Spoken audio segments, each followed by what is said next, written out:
Kick off summer with Memorial Day savings at Lowe's. Right now, get 5 Scott's Naturescapes 1.5 cubic foot mulch bags for just $10. Plus, get up to 40% off select major appliances and save an extra $50 on every $500 you spend on select major appliances $396 or more. Lowe's, we help, you save. Valid through 5/28. Mulch offer excludes Alaska and Hawaii. Selection varies by location. While supplies last. See Lowe's.com for more details. Hey there, this is Alexis Knight. Welcome to True Crime, the Court of Public Opinion. I am your host, guiding you through cases that have moved through the courts and reached a conclusion, but left the public divided. These are not your typical cut and dried cases. These are the ones where the facts may be clear, but the truth? Well, that's another story. Now imagine this. You've spent your entire life believing you are gravely ill. You're bound to a wheelchair and in constant need of medical care. You're a child. Every decision about your life is made for you. What you eat, where you live, even what you say, controlled by the person who is supposed to protect you the most. And then one day, you discover it's all a lie. The illnesses, the treatments, the limitations, fabricated by your own mother. What would you do? How far would you go to take back control of your life? Well, this is the story of Gypsy Rose Blanchard. For years, she was at the mercy of her mother, D.D. Blanchard, who subjected her to unnecessary medical treatments and forced her to live as though she were terminally ill. But by 2015, Gypsy's desperate attempt to escape led to a shocking and tragic act, the murder of her own mother. Was it a cry for help from a victim of abuse? Was this premeditated murder? And that is the question at the heart of this episode. We will dive into the details and explore the extreme abuse Gypsy endured, the complex relationship with her co-conspirator, Nicholas Godejohn, and the public's polarized reaction to her sentencing. Did Gypsy act out of desperation, or did she cross a line into cold-blooded crime? The court may have ruled, but the debate rages on. Because of their nature, these cases are difficult to decide, and they leave people at odds with each other. Now, the court's made its ruling, but what do you think? By the end of this episode, you will have the chance to weigh the facts and decide for yourself. Was justice truly served, or is there more to the story? Now, let's take a closer look at the story of Gypsy Rose Blanchard. So imagine growing up believing that you are gravely ill and in a wheelchair. You are dependent on feeding tubes. You are told you have everything from leukemia to muscular dystrophy. That was Gypsy's reality, or so she thought. From a young age, her mother, D.D. Blanchard, told her and everyone around them that Gypsy suffered from a host of chronic illnesses. D.D. orchestrated this elaborate lie, convincing doctors, neighbors, and even charities to support their quote-unquote dire situation. Now, Gypsy's life revolved around her mother's narrative, 24/7. They received donations, trips to Disneyland, even a house from Habitat for Humanity. So from the outside, it looked like this heartwarming story of a mother devoted to her ailing daughter. But behind closed doors, it was a story of manipulation and control. Dee dictated every aspect of Gypsy's life, isolating her from friends and family, and subjecting her to unnecessary surgeries and treatments. As Gypsy grew older, she began to realize that something was wrong. She didn't feel sick. In fact, she could walk, despite being told she was paralyzed. The truth was slowly unraveling. Her mother had fabricated her illnesses, a condition known as Munchausen syndrome by proxy, a rare form of abuse where a caregiver induces or fabricates illnesses in someone under their care for attention or financial gain. Gypsy's desperation to escape led her to an online relationship with Nicholas Godejohn, a man she met on a Christian dating site, and their virtual romance quickly turned into something darker. Feeling trapped and powerless, Gypsy confided in Nicholas about her abuse and eventually convinces him to help her end it once and for all. So on June 14th, back in 2015, Nicholas traveled to Springfield, Missouri, where Gypsy and Dee Dee lived. And that night, Gypsy let him into their home while Dee Dee slept. Armed with a knife, Nicholas stabbed Dee Dee multiple times and killed her. The two fled the scene, leaving a chilling post on Dee Dee's Facebook that read, "That bee is dead." The murder shocked the small community, and when the truth about Gypsy's fabricated illnesses came to light, the story only grew more complex. Was Gypsy a victim of years of abuse, or did she manipulate Nicholas to carry out her dark plan? Okay, now to understand the full scope of this case, we need to get deeper into what led to the night of June 14th, 2015, and then the events that followed. So Gypsy Rose Blanchard and her mother Dee Dee had been long local celebrities in their Springfield community. Dee Dee portrayed herself as a devoted single mother, tirelessly caring for her sick daughter. The community rallied around them, offering support and admiration and resources, and no one questioned Dee Dee's claims about Gypsy's myriad of medical conditions. After all, she had the prescriptions, she had the medical equipment, and doctor's notes, all to back her up. However, behind the facade of love and devotion lay years of systemic abuse. Dee Dee enforced her lies with an iron grip, often punishing Gypsy if she spoke out of line or questioned her so-called illnesses. Gypsy's medical history included numerous unnecessary surgeries, medications, and even procedures like the removal of her salivary glands, which left her with constant dental issues. By her early 20s, Gypsy was physically and emotionally trapped. Despite Dee Dee's efforts to keep her childlike, like shaving her head and dressing her in juvenile clothing, and forging her birth certificate to make her appear younger, Gypsy's growing awareness of the truth fueled her desperation to escape. Enter Nicholas Godejohn, a man with his own troubled history. Godejohn was an online companion who offered Gypsy the first taste of independence and validation she had never experienced. Their conversations quickly turned romantic and later sinister, and together they plotted Dee Dee's murder as the only way out of Gypsy's controlled existence. And on the night of the murder, Gypsy reportedly hid in the bathroom, covering her ears as Nicholas stabbed Dee Dee to death in her bed. And then the two fled to Wisconsin, where Nicholas lived.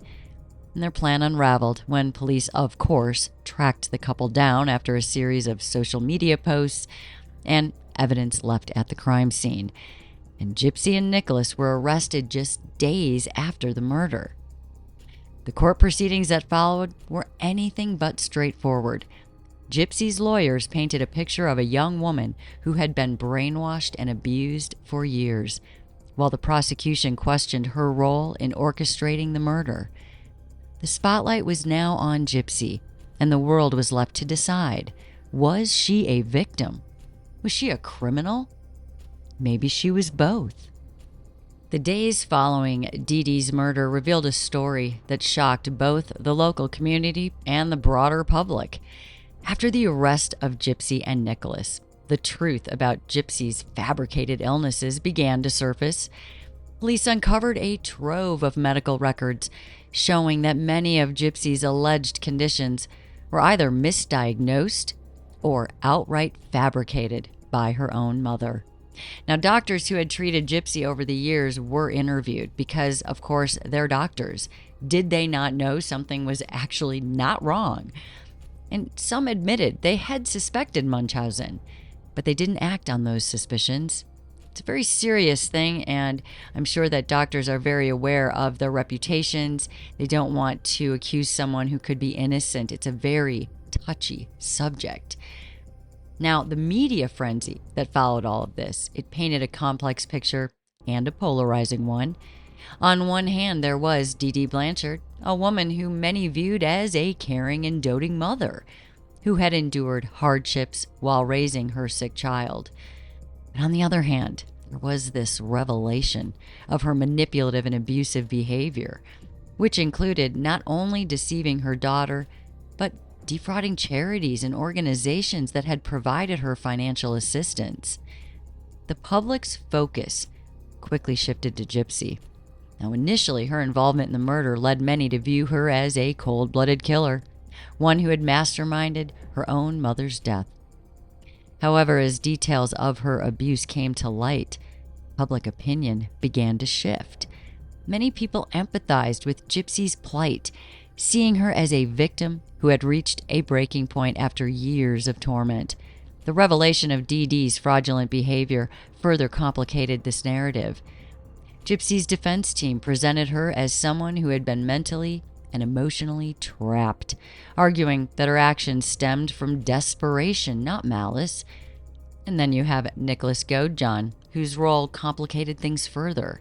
Prosecutors described him as the willing accomplice who carried out the violent act, but others questioned whether his actions were influenced by Gypsy's manipulation or maybe by his own mental health struggles. As the legal proceedings moved forward, the court was faced with a very difficult question. How do you sentence someone who was both a victim and a perpetrator, clearly? Gypsy ultimately pled guilty to second-degree murder, and she received a 10-year sentence. Nicholas, however, faced a trial and was sentenced to life without parole. The question remains, did Gypsy's sentence reflect justice? Or did the system fail to account for the years of abuse she endured? Nicholas Godejohn's involvement in the murder of Dee Blanchard adds a compelling layer to this already complex case. While Gypsy's abuse and victimization by her mother were well documented and widely discussed, Nicholas's background raises its own set of questions. Did his own set of circumstances and mental state play a role in his actions that night? And if they did the justice system truly take those factors into account as they were doing with Gypsy? Now, Nicholas had a history of mental health issues, including a diagnosis of autism spectrum disorder. Friends and family described him as socially awkward and easily influenced. Some accounts suggested that Nicholas was looking for love and acceptance, and his online relationship with Gypsy seemed to provide both. The couple shared an intense and at times disturbing connection, including role-playing fantasies, and those blurred the lines between reality and imagination. Gypsy herself admitted to playing into these fantasies to help gain Nicholas's loyalty and ensure his cooperation with her plan. During his trial, Nicholas's defense team argued that his actions were heavily influenced by Gypsy and that his mental health struggles made him susceptible to manipulation. However, the prosecution maintained that Nicholas was fully aware of what he was doing when he stabbed Dee to death. And unlike Gypsy, who was portrayed as a victim of prolonged abuse, Nicholas was seen as the aggressor, a willing participant in a brutal crime. The disparity in their sentences reflects this perception. Gypsy received a 10-year sentence after pleading guilty to second-degree murder, a decision influenced by her history of abuse. Nicholas, on the other hand, was sentenced to life without parole after being convicted of first-degree murder. And critics of this case argue that the court failed to adequately consider Nicholas's mental health and the extent to which he may have been influenced by Gypsy. And this raises an important question. Why was Gypsy's abuse given significant weight in her sentencing, while Nicholas's struggles were largely dismissed? Was it because Gypsy's story was more sympathetic? Or did the nature of Nicholas's crime overshadow any consideration of his vulnerabilities? This question continues to fuel debate about fairness and accountability in cases involving complex psychological factors like this one. As we move forward, we're going to dive deeper into the facts and the arguments presented during trial. Was justice served for both Gypsy and Nicholas, or did the system fail to account for the full picture? The facts of the case reveal a chilling story of deception and abuse, and ultimately murder. To understand what led to D.D. Blanchard's death, it's important to first explore the years of abuse that defined Gypsy Rose Blanchard's life.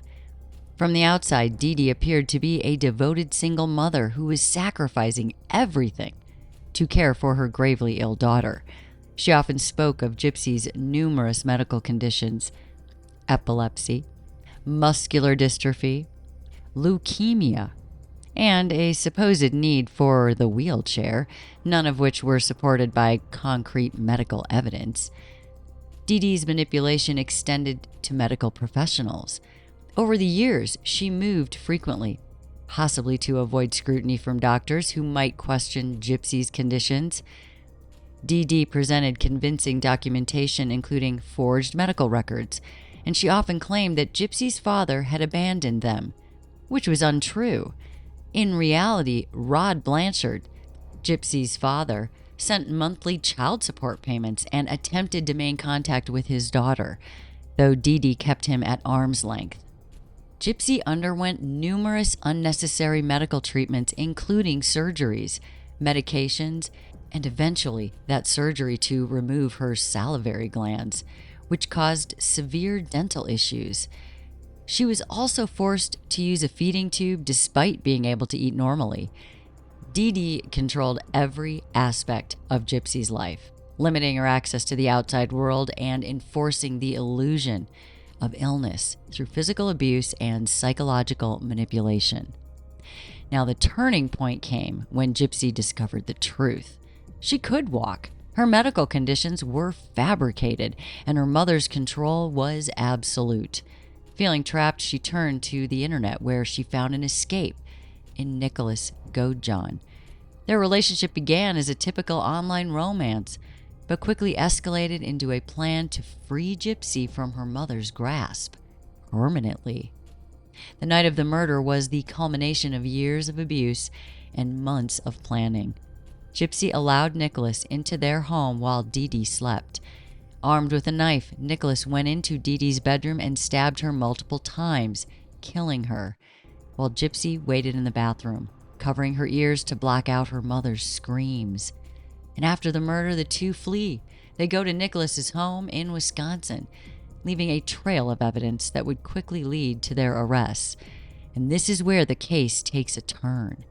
While the murder was premeditated, the underlying circumstances paint a more complicated picture, one that challenges the boundaries of self-defense and victimhood and accountability. The events that followed Dee Blanchard's murder unraveled quickly, leading to revelations that shocked not only the small community of Springfield, Missouri, but also the entire nation. After Dee was killed, Gypsy and Nicholas made little effort to cover their tracks. They left behind evidence, including the murder weapon and a series of social media posts that all but confessed to the crime. One of the most infamous details was a chilling Facebook status posted from Dee's account shortly after the murder, and it read, "That bee is dead." The post drew immediate attention from friends and neighbors who initially thought it was a prank or hack. However, when no one could reach Dee or Gypsy, concerns escalated, and neighbors called police, who performed a welfare check. And inside Blanchard's home, they found Dee's body in her bedroom, brutally stabbed and left to decompose for several days. Police began their investigation, piecing together evidence from the crime scene and statements from witnesses. Gypsy and Nicholas's online activity provided a digital trail that led investigators directly to Nicholas's home in Wisconsin. And when law enforcement arrived, they found Gypsy and Nicholas together, appearing calm and unaware of the gravity of their situation. And both were taken into custody without incident. The initial public reaction was one of shock and horror. Many viewed Gypsy and Nicholas as cold-blooded killers. However, as investigators delved into Gypsy's past, a darker narrative emerged. Medical records revealed that Gypsy was, in fact, a healthy young woman who had been subjected to years of abuse under the guise of medical care.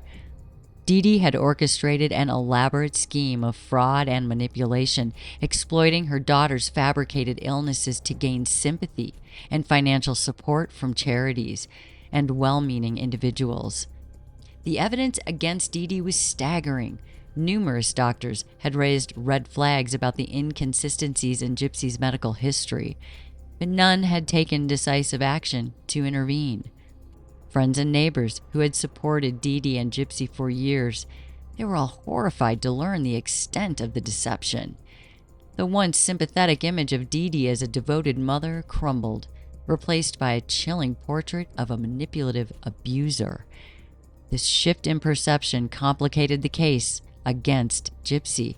While she admitted to her involvement in the murder, the abuse she endured raised questions about whether her actions were born out of desperation rather than malice. And as the investigation progressed, more details about Gypsy's life under Dee's control came to light.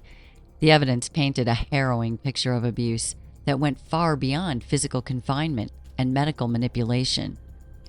Dee had isolated Gypsy from the outside world, forbidding her to attend school and ensuring she remained completely dependent. And this isolation allowed Dee to maintain her facade without any interference or questioning from any outsiders. One of the most damning revelations was the complete fabrication of Gypsy's medical conditions, of which there were many. Gypsy was subjected to a staggering amount of unnecessary treatments and medications. She was placed in a wheelchair despite being able to walk. She was fed through a feeding tube despite no medical necessity, and she underwent surgeries that left permanent scars.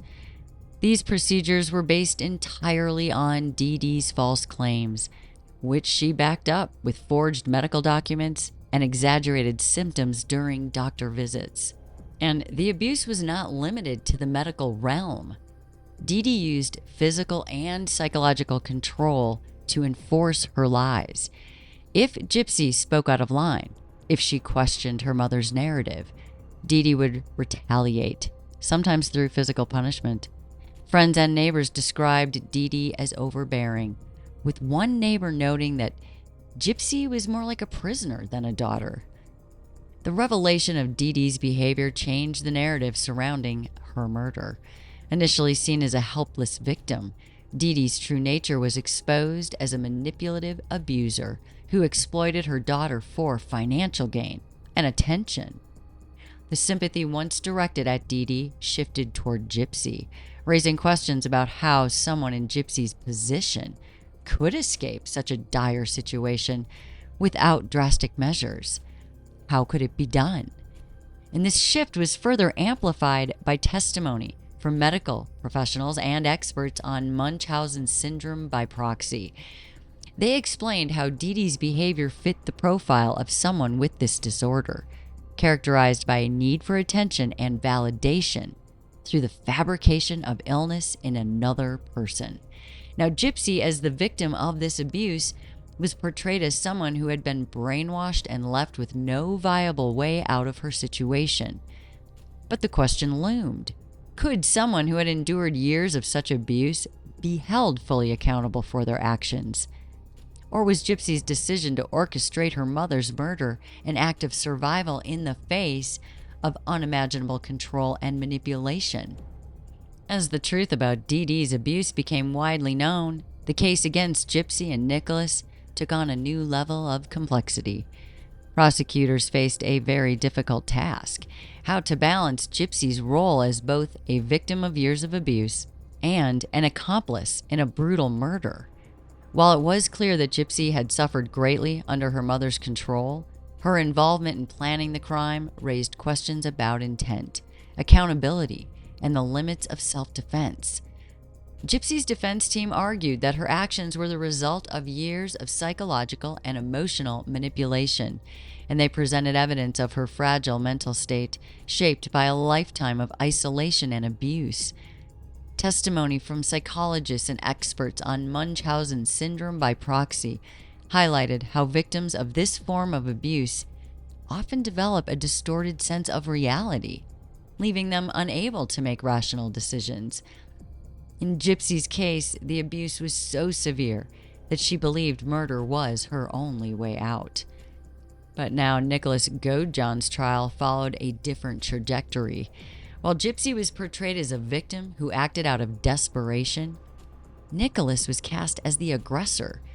Prosecutors emphasized the violent nature of the crime, pointing out that Nicholas had traveled across state lines with the intent to kill. During his trial, the court heard disturbing details about the murder, including how Nicholas stabbed Dee Dee multiple times while Gypsy waited in the bathroom. Nicholas's defense argued that his autism and history of mental health issues made him vulnerable to manipulation by Gypsy. They claimed that this relationship with Gypsy, marked by elaborate role-playing and fantasies, it blurred his sense of what was right and what was wrong. However, the court ultimately held him accountable for his actions, convicting him of first-degree murder and sentencing him to life without parole. Stark contrast between Gypsy's 10-year sentence and Nicholas's life sentence, no parole, sparked significant public debate. While some believed Gypsy's sentence was too lenient given her role in the murder, others argued that Nicholas's punishment failed to account for his own vulnerabilities. The disparity highlighted broader questions about how the justice system handles cases involving abuse and mental health and coercion. And that's why this case remains a haunting example of how trauma and manipulation can blur the lines between victim and perpetrator, leaving the public and the courts divided over what justice truly means. The courtroom became a battleground of competing narratives, with the prosecution and defense presenting very different interpretations of Gypsy and Nicholas's actions. The prosecution's case focused on the premeditated nature of the crime, and they argued that Gypsy had ample opportunity to get help from law enforcement or social services, but instead chose to orchestrate her own mother's murder. Text messages and online conversations between Gypsy and Nicholas were introduced as evidence, revealing detailed planning, including the purchase of the murder weapon and travel arrangements for Nicholas. Prosecutors portrayed Gypsy as more than a victim. They painted her as a calculating participant in her mother's death. They pointed to her ability to maintain the facade of her illnesses for years as evidence of her own capacity for deception. In their view, Gypsy's actions were not solely the result of abuse, but a deliberate choice to end her mother's life. Nicholas Godejohn's role added another layer to the prosecution's case. They emphasized his willingness to carry out the crime, portraying him as a dangerous individual who acted on his own volition. They highlighted the brutality of the murder, describing in detail how Nicholas stabbed Dee Dee multiple times, leaving her to die in her bed. For the prosecution, Nicholas's actions were clear-cut. He committed a violent and premeditated murder, and his autism diagnosis did not absolve him of responsibility. But as always, the defense told a very different story. Gypsy's legal team argued that her years of abuse left her with no rational way to escape. They presented expert testimony on Munchausen, explaining how victims of this form of abuse often feel trapped and powerless. The defense also pointed out that Gypsy had been isolated from the outside world for most of her life, leaving her unaware of any alternative options for seeking help. How would she know? Nicholas's defense focused on his mental health and his relationship with Gypsy. They argued that his autism made him particularly susceptible to influence and manipulation, and that his actions were driven by a misguided sense of love and loyalty. And his attorneys painted a picture of a man who had been drawn into a situation he couldn't even fully comprehend. raising questions about his culpability. As both sides presented their arguments, the jury was left to grapple with a troubling question. How do you balance accountability with compassion in a case where the lines between victim and perpetrator are so profoundly blurred? It's the never-ending question of this case. The defense's arguments shone a spotlight on the psychological toll of Dee Blanchard's abuse, framing Gypsy's actions as those of someone who had been systemically stripped of her autonomy and sense of self. To support this narrative, they called upon mental health experts who described how years of manipulation and control could lead a victim to believe there were no viable alternatives to escape. Gypsy's attorneys emphasized that her decision to involve Nicholas Godejohn was not born out of malice, it was born out of desperation. They argued that her mental state was shaped by fear and a lack of resources, leaving her with no other perceived option than to end her mother's life. The defense also delved into Gypsy's relationship with Nicholas, painting it as both her escape and her undoing. Nicholas, they argued, was someone Gypsy saw as her only lifeline to freedom. Her willingness to feed into his fantasies and involve him in her plan was portrayed as a tragic consequence of her years of isolation. The text messages exchanged between the two, while damning, were also used to highlight Gypsy's psychological state. The defense pointed out how she would shift between fear and guilt and determination, underscoring her fragile emotional state. Nicholas's defense team focused heavily on his autism diagnosis and its implications. They brought in experts to explain how individuals with autism may struggle with social cues, impulse control, and understanding the consequences of their actions. And they argued that Nicholas's actions were heavily influenced by Gypsy's manipulation, and that his role in this crime was less about malice. It was more about misguided loyalty. He had nothing against Dee personally. His attorneys painted a picture of a man who was out of his depth, a man who was drawn into a situation he couldn't even fully comprehend. But the prosecution pushed back. They pushed back hard on these narratives, and they questioned why Gypsy, who had demonstrated resourcefulness in the other areas of her life, didn't seek help from law enforcement or friends or even her father. They also challenged the idea that Nicholas's autism diminished his culpability, and they pointed to the calculated steps he took to carry out the murder. For the prosecution, the crime was clear. Gypsy and Nicholas had planned and executed this murder together, and both should be held accountable. As the trial unfolded, it became clear this was not a case just about murder. This was a case about the limits of empathy, the complexities of mental health, and the ways in which trauma can shape a person's actions. One of the prosecution's strongest points was the level of premeditation involved in the crime. They argued that Gypsy and Nicholas, they had ample time to reconsider their plan, yet they moved forward with chilling precision. Text messages between the two revealed explicit discussions about the murder, including how Nicholas would enter the home and carry out the attack. The messages showed Gypsy instructing Nicholas on what to bring and what to say and how to avoid detection. The prosecution pointed out that these communications, they spanned weeks, leaving little doubt that this act was carefully planned. The prosecution also emphasized the brutality of this crime. Dee Blanchard was stabbed 17 times in what was described as a frenzied attack. While Gypsy did not wield the knife herself, prosecutors contended that she was the mastermind, orchestrating the murder and relying on Nicholas to execute it. They argued this made her just as culpable as if she had committed the act herself. On the other hand, the defense leaned heavily on the context of abuse, portraying Gypsy as a victim whose judgment was clouded by years of manipulation and fear. They argued that while the text messages might suggest premeditation, they also reflected a young woman who saw no other way out. Experts on trauma testified that prolonged abuse can lead to a fight-or-flight mentality, where a victim feels trapped and unable to make rational decisions. Gypsy's attorneys argued that her actions were not born out of malice. They were born out of a desperate attempt to regain control of her own life. Nicholas's defense team faced an uphill battle, that was for sure, as the prosecution focused on his active role in the murder.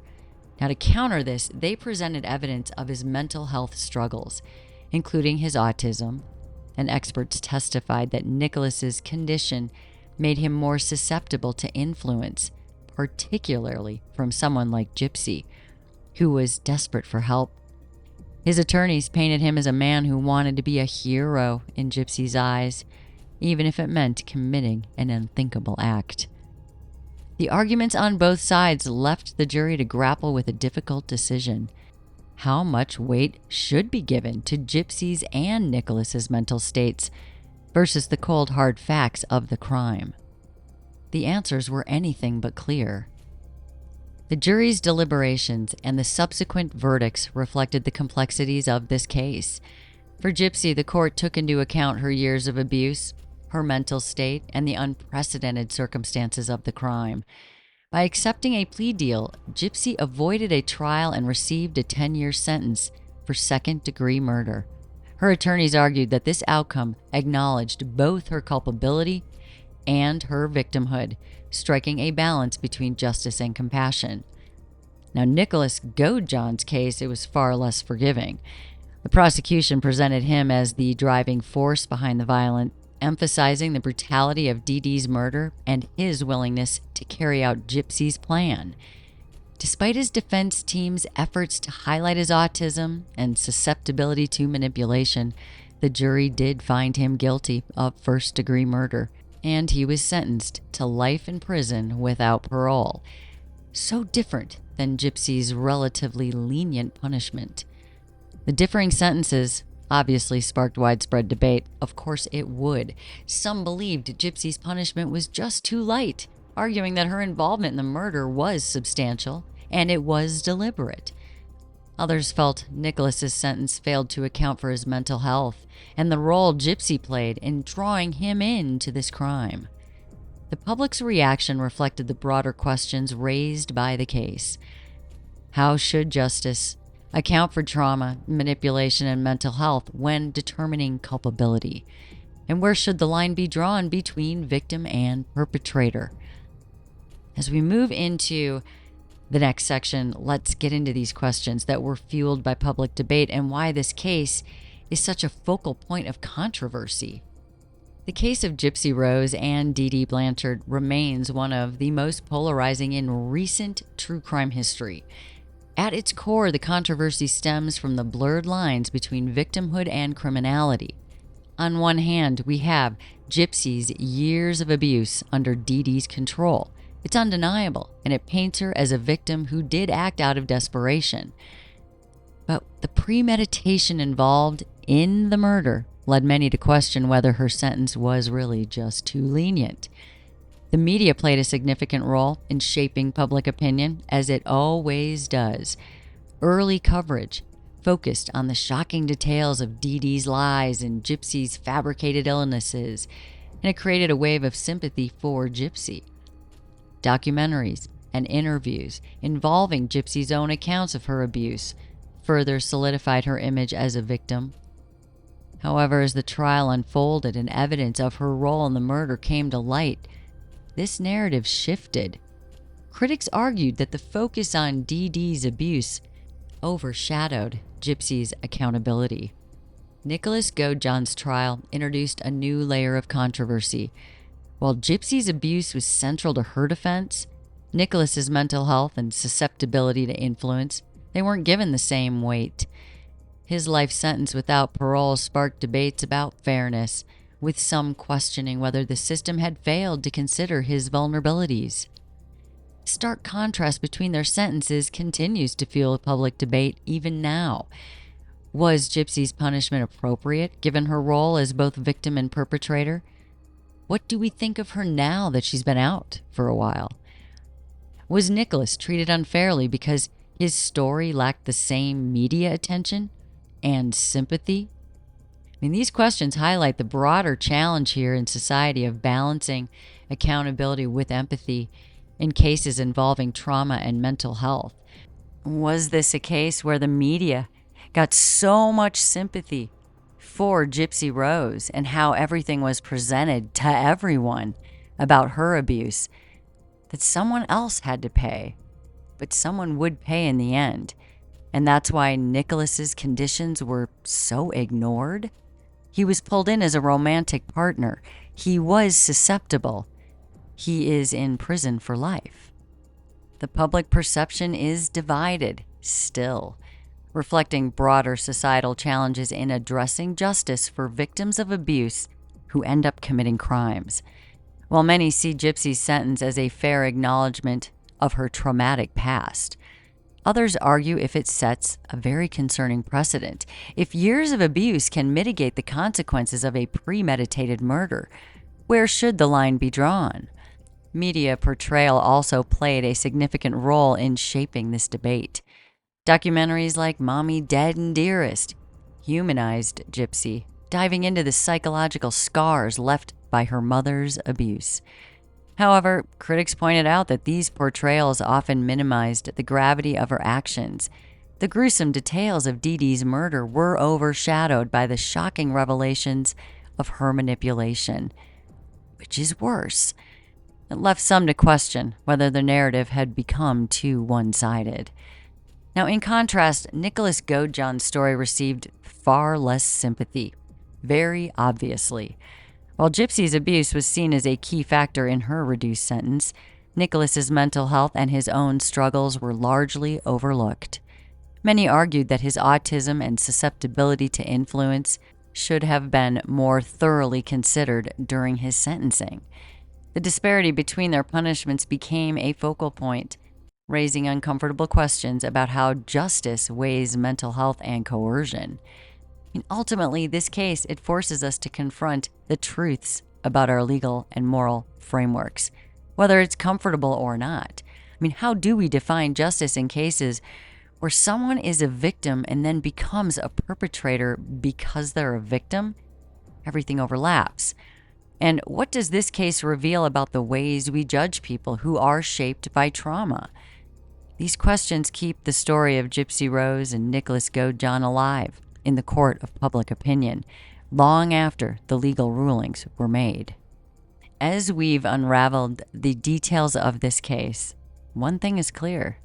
The story of Gypsy Rose Blanchard and Nicholas Godejohn is anything but straightforward. Gypsy's life was marked by years of abuse and manipulation and isolation, painting her as a victim in every sense of the word. Her decision to orchestrate her mother's murder, however, pushed her into the realm of criminality, blurring those lines between desperation and premeditation.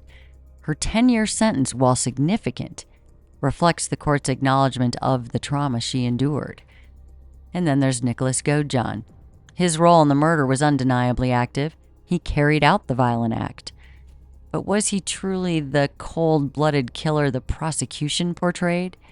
Or was he another victim of manipulation, passed down from Dee Dee to Gypsy and then Gypsy to Nicholas, and that he was drawn into a situation he couldn't fully comprehend due to his mental health struggles?